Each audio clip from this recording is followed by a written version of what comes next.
नमस्कार श्रोताओं, मैं हूं आरजे राघव। स्वागत करता हूं आप सभी का रेडियो धूम 89.6 के इस खास programme guest of the day में।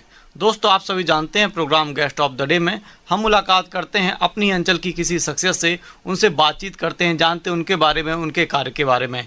और आज हमारे साथ स्टूडियो में मौजूद हैं ख्याति कुमार। और अधिकतर लोग सोचते हैं कि इंटरव्यू जब भी हम जिनका लेते हैं उम्र दराज लोग होते हैं, बड़े लोग होते हैं, मगर रेडियो धूम में एक खास बात यह है कि हम टैलेंट को मौका देते हैं। और टैलेंट उम्र देख करके नहीं आता, अनुभव उम्र से आ सकता है, मगर जो टैलेंट है वो किसी भी उम्र में आ सकता है। और हम जितने भी टैलेंटेड लोग हैं उनका स्वागत करते हैं। और इसी क्रम में आज बातचीत करेंगे हम ख्याति कुमार से, जानेंगे उनके बारे में और कैसे आप संगीत की शिक्षा लेती हैं, क्या कोर्स कर रही हैं और स्कूल के साथ साथ आप संगीत की शिक्षा कैसे ले पा रही हैं। ख्याति जी, आपका बहुत बहुत स्वागत है रेडियो धूम के इस खास programme guest of the day में। धन्यवाद। कैसा लग रहा है यहाँ करके? मुझे बहुत अच्छा लग रहा है। बढ़िया फील कर रहे हैं? हाँ। और जैसा कि हम जानते हैं कि आप पढ़ाई भी करती हैं, पढ़ाई तो सभी करते हैं, उसके साथ साथ आप संगीत की शिक्षा भी ले रहे हैं, तो बहुत सारी बातें हम करेंगे आज आपसे। पहले आपके बारे में जानना चाहते हैं, आप अपने बारे में हमें और हमारे श्रोताओं को कुछ बताएं। मैं ख्याति कुमार हूँ। मैं 10th क्लास में पढ़ती हूँ और ओपे जिंदल स्कूल की छात्रा हूँ। मैं चक्रधर संगीत महाविद्यालय में एक शिष्य भी हूँ और मैं वहाँ 5th ईयर कंप्लीट कर चुकी। आपको कैसे पता चला कि मुझे संगीत सीखना है? मतलब किसी से प्रेरणा मिली है कि पापा ने कहा, मम्मी ने कहा या परिवार की किसी ने कहा कि आपको संगीत के क्षेत्र में आगे जाना चाहिए? नहीं, ऐसा किसी ने कहा तो नहीं, पर पता नहीं कि उनको पता चल गया होगा कि मैं संगीत में ही जाने वाली हूँ, तो उन्होंने मुझे संगीत की कक्षा में डाल दिया था। और अब हम सीधे संगीत में आते हैं। संगीत की शिक्षा के बारे में आपसे जानेंगे, आप कहाँ से संगीत सीख रही हैं। अब सीधे संगीत में आते हैं। आप संगीत में क्लासिकल कर रही हैं, कितने वर्ष का कोर्स है ये? 6 वर्ष का कोर्स होता है। और आप अभी 5th ईयर में हैं? हाँ। अच्छा, संगीत में बहुत सारी विधाएं होती हैं, कोई बजा लेता है, कोई गा लेता है, आप गाती हैं, तो क्लासिकल में और बाकियों में क्या अंतर रहता है? क्लासिकल में ये एक बद्ध रहता है क्लासिकल। इसमें आप उन रूल्स के अलावा और अपना नहीं डाल सकते। और जब भी आप गाती हैं इसमें सुर की जानकारी होना बहुत ज़रूरी है। सुर के बारे में आप हमें कुछ बताएं, कितने प्रकार के सुर होते हैं? और हम सुनते हैं कि स्केल भी होती है, आपकी क्या स्केल रहती है? मेरी स्केल तो ए शार्प है और स्वर 12 प्रकार के होते हैं, 7 शुद्ध और 4 कोमल और 1 तीव्र। क्या आप हमें गा के कुछ बता सकती हैं? पूरा सारे गामा, मान लीजिए अभी हारमोनियम नहीं है और हम सुनना चाहते हैं कि कैसे सारे गामा गाया जाता है।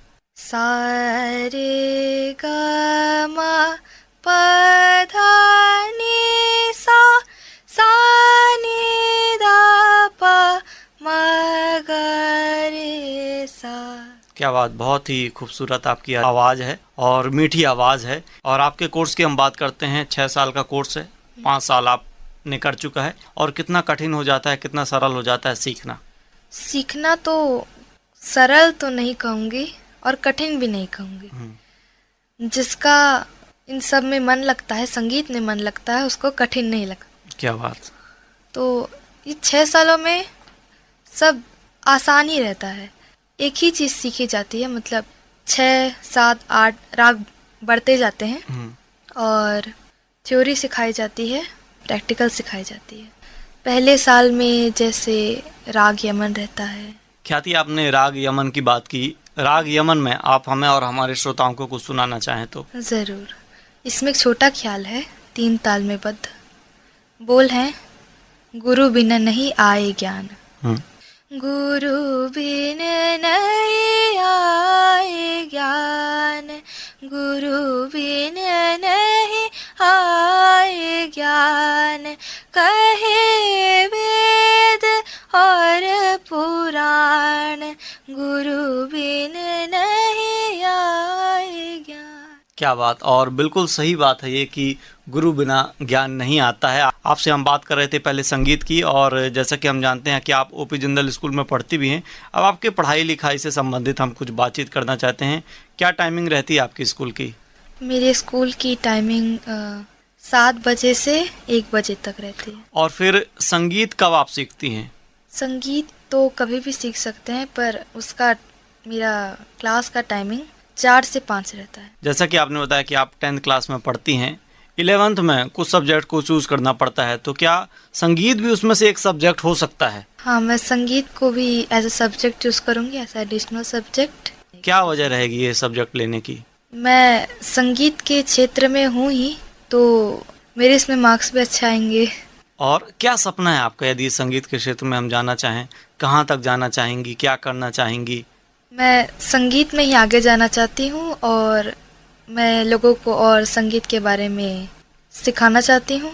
कई लोग को हम देखते हैं इंडियन आइडल में जाते हैं और भी बहुत जगह जाते हैं, क्या आप भी कहीं गई हैं, ऐसे कुछ प्रोग्राम्स में भाग ली हैं, पार्टिसिपेट की हैं? नहीं, मैंने ऐसे शोज में पार्टिसिपेट तो नहीं किया है। कभी भविष्य में मौका मिला तो करेंगी क्या? ज़रूर करूँगी। तो उसमें क्लासिकल के अलावा भी कुछ गाने हमें गाने पड़ते हैं, तो आप क्या वो भी गा सकती हैं? हाँ, गा सकती हूँ, ज़रूर गाऊँगी। एग्जाम्पल के लिए कुछ आप हमें सुनाना चाहें क्लासिकल के अलावा? तलक महमूद जी का गाना है, जिंदगी देने वाले सुन। जिंदगी देने वाले सुन, तेरी दुनिया से दिल भर गया, मैं यहाँ जीते जी मर गया, जिंदगी देने वाले सुन। आप अपना आइडियल किसे मानती हैं? मेरा आइडियल तो मैं अपने पिताजी को ही मानती हूँ। घर परिवार में और कौन कौन है आपके? हम 4 लोग हैं, मम्मी, पापा और मेरी छोटी बहन। तो क्या वो भी संगीत में रुचि लेती है? कितने वर्ष की है, पहले तो हम ये जानना चाहते हैं। वो 11 वर्ष की है हम्म। और संगीत में रुचि तो नहीं लेती, पर ड्राइंग पेंटिंग में बहुत रुचि लेती है। और ड्राइंग पेंटिंग में क्या आपकी रुचि है? हाँ, मेरी ड्राइंग पेंटिंग में भी रुचि है, मैं भी सीखती थी ड्राइंग, और मुझे स्केचिंग बहुत पसंद है। पेंसिल वाली जो रहती है? हाँ, पेंसिल वाली। तो कितने समय में एक स्केच बना लेती हैं आप? 1 दिन, 2 दिन, 1 हफ्ता, जैसे वो पेंटिंग है। मान लीजिए मैं अपनी फोटो दे दूं, मुझे देख करके बना लेंगी क्या? हाँ, जरूर बना लूंगी। क्या बात है। और आपसे और भी हम जानेंगे। दोस्तों, आप अभी कहीं छोड़ के जाइएगा नहीं, हम फिर आपसे जुड़ चुके हैं, प्रोग्राम है गेस्ट ऑफ द डे, और आज हमारे साथ स्टूडियो में मौजूद हैं ख्याति कुमार। आप संगीत की शिक्षा ले रही हैं, संगीत के विषय में हम आपसे बात कर रहे हैं। इसके अलावा भी बात कर रहे हैं आपकी और कौन कौन सी हॉबीज़ हैं उसके बारे में, और हम प्रोग्राम में आगे बढ़ते हैं। और अब हम जानना चाहते हैं रागों के बारे में। आपने 5 साल में बहुत से राग सीखे होंगे, लगभग कितने राग की शिक्षा आपने ली है? लगभग मैंने 20-25 रागों की शिक्षा ली है। उनमें से आपका पसंदीदा राग कौन सा है? मेरा पसंदीदा राग दरबारी कानड़ा। ये क्या होता है? ये एक राग है। राग दरबारी का आरोह इस प्रकार है, सा द सा रे ग मा रे सा म प ध नि प म प ध नि सा सा रे नि सा ध नि प म प ग म रे। इस राग का वादी स्वर रे है और संवादी स्वर प है। अच्छा, वादी और संवादी स्वर क्या होते हैं? वादी स्वर जो उसका अट्रैक्शन होता है उस राग का, वादी स्वर जो जिसको ज्यादातर गाया जाता है, और संवादी जो दूसरा स्वर है जिसको सबसे ज्यादा गाया जाता है। और जब भी हम संगीत की बात करते हैं तो हारमोनियम तो बजाते हैं, आप हारमोनियम बजा लेती हैं? हाँ, मैं हारमोनियम बजा लेती हूँ। और यदि हम कहें कि कोई भी एक गाना जो हम गाएंगे, क्या आप उसको निकाल लेंगी? क्या नोट्स रहते हैं, क्या उसमें रीड रहते हैं, कैसे निकालती हैं आप? मैं गाने को सुनकर उसके बाद, अब इतना मैं रियाज कर ही चुकी हूँ तो मेरी हाथों को ही पता रहता है कि वो अच्छा। कहाँ पर है, तो वैसे ही सुनकर गाने को बार बार सुनकर उस स्वर को ढूंढ कर मैं बना लेती हूँ। पहली बार आपने हारमोनियम किस उम्र में बजाया था? पहली बार मैंने हारमोनियम 10 सालों में बजाया था। मैं 9 और साल की लगभग थी। कितना समय लगा अच्छे से बजाने में? अच्छे से बजाने में मुझे कम से कम 3 साल लगे थे। अच्छा। और उसमें तबले की भी ज़रूरत होती है, तो क्या तबला भी बजा पाती हैं कि उसके साथ आपको तो मिलाना पड़ता है, तो उसकी भी जानकारी होना ज़रूरी हो जाता है? हाँ, तबला मैं बजाना तो नहीं जानती, और तबले की ज्ञान भी मुझे थोड़ा बहुत है, जैसे कि 3 ताल, 1 ताल।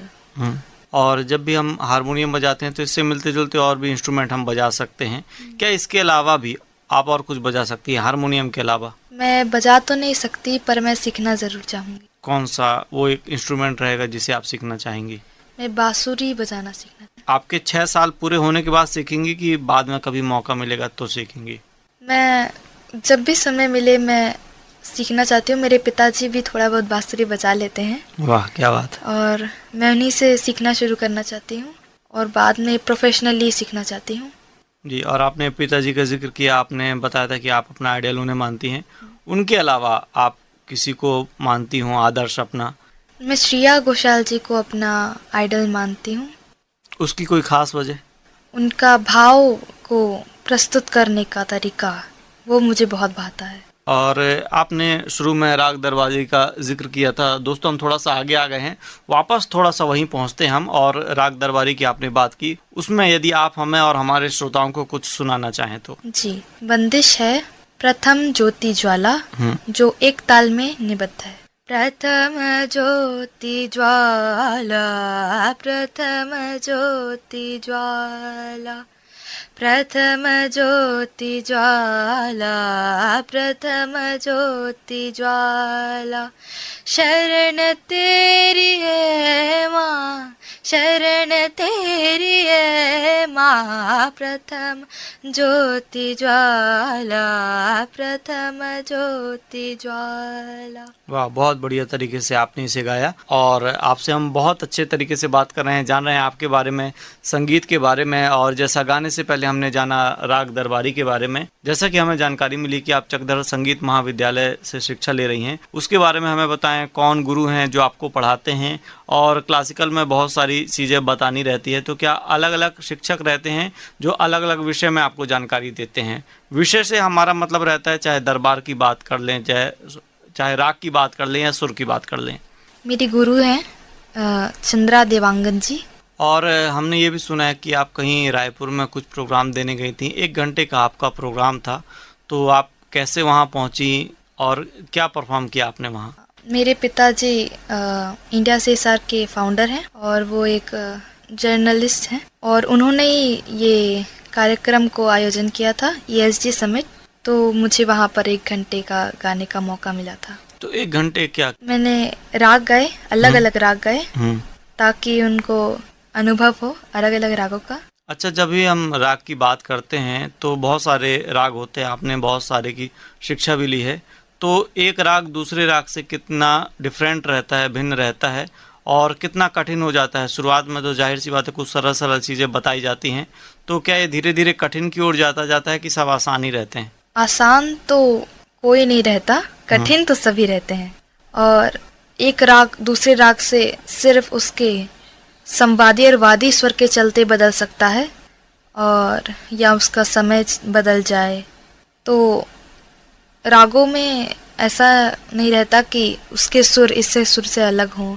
कुछ कुछ रागों के सुर सेम होते हैं पर उनके थाट अलग होते हैं। और जैसा कि हम ये भी जानते हैं कि हाल ही में अभी 2023 में आपने चकधर समारोह में भाग लिया था, तो क्या परफॉर्म किया था? क्या अकेले किया था कि ग्रुप में था? वो हमारे ग्रुप सॉन्ग था, छत्तीसगढ़ का राज्य गीत मैंने परफॉर्म किया था वहाँ पर हमारे ग्रुप ने। और जैसा कि हमें जानकारी मिली आपको बहुत जगह सम्मानित किया गया है, कुछ अवार्ड्स मिले हैं, तो कौन कौन से अवार्ड्स मिले हैं, किस चीज़ के लिए मिले हैं? मैंने यूथ फेस्टिवल में पार्टिसिपेट किया था, तो मैं ब्लॉक लेवल तक पहुंची थी, तो मुझे वहाँ पर एक मिला था अवार्ड। ESG समिट में भी मुझे अवार्ड से मुझे सम्मानित किया गया था। और क्या क्या चुनौतियाँ आती हैं, क्योंकि जाहिर सी बात है आप कंपटीशन में भाग लेती हैं तो बहुत सारे लोग उसमें रहते हैं प्रतिस्पर्धा में, तो कैसे आप उनसे कम्पीट कर पाती हैं? चुनौतियाँ तो बहुत सारी होती हैं पर क्लासिकल गाने वाले बहुत कम हैं यहाँ पर। अच्छा, तो उतनी चुनौती नहीं होती, बस ज़्यादातर अपने ही स्कूल के ही लोग compete कर रहे होते हैं एक दूसरे के सामने। रेडियो धूम में आकर के आपको कैसा लगा? रेडियो धूम में आकर मुझे बहुत अच्छा लगा और मेरे लिए एक बहुत बड़ा ये प्लेटफॉर्म था मेरे लिए उभरती हुई आर्टिस्ट के लिए, और मुझे आके यहाँ पर बहुत अच्छा लगा। मैं ज़्यादा बोल तो नहीं पाती पर यहाँ के मुझे बोलना भी बहुत अच्छा लगा। चलो, हमें भी बहुत अच्छा लगा आपसे बात करके, और हम आपको शुभकामनाएं देते हैं कि आप यूं ही निरंतर संगीत के क्षेत्र में या जिस भी क्षेत्र में आप जाना चाहें उसमें आगे बढ़ते रहें, लोगों को सिखाते रहें। और एक बात हमें और अच्छी लगी आपकी कि आप लोगों को सिखाना चाहती हैं। कभी कभी लोग तो खुद बहुत बड़े स्टार बनना चाहते हैं, मगर जब हमने आपसे पूछा था कि आप क्या करना चाहेंगी तो आपने कहा कि मैं लोगों को सिखाना चाहूँगी। हमें भी बहुत अच्छा लगा आपसे बात करके। आपका बहुत बहुत धन्यवाद रेडियो धूम में आने के लिए। आपका भी धन्यवाद। तो दोस्तों, ये था आज का programme guest of the day, जिसमें आज हमारे साथ स्टूडियो में मौजूद थी ख्याति कुमार। आप संगीत की शिक्षा ले रही हैं। आज हमने जाना आपके बारे में और कहाँ से आप शिक्षा ले रहे हैं उसके बारे में भी।